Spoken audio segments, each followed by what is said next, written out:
Assalamualaikum warahmatullahi wabarakatuh. Baiklah, di sini saya akan menjawab pertanyaan nomor 3 mengenai jelaskan 3 titik kritis yang harus diantisipasi kegagalannya dalam percobaan.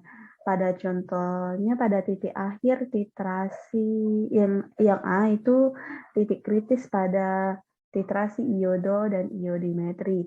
Nah, untuk titik kritis titrasi ini yaitu titik akhir dari titrasi yang pertama pada proses pembuatan larutan baku larutan iodin, di mana ini harus dilakukan dengan cepat dan teliti karena sifat larutan iodin yang mudah teroksidasi atau menguap.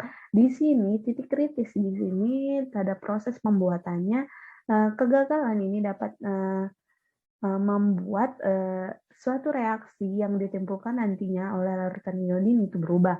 Yang nomor 2 yaitu pada proses standarisasi larutan.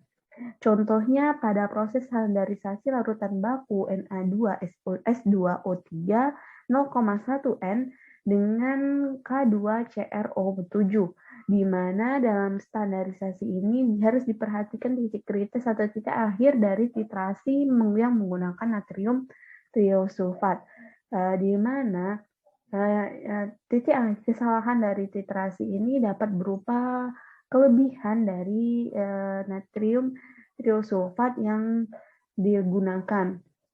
Sehingga kita harus memperhatikan titik kritis ini.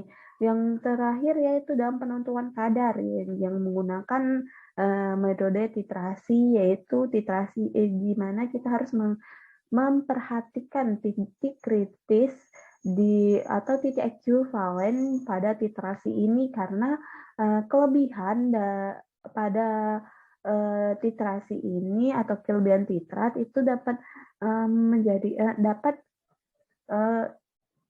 menimbulkan suatu reaksi lain daripada reaksinya.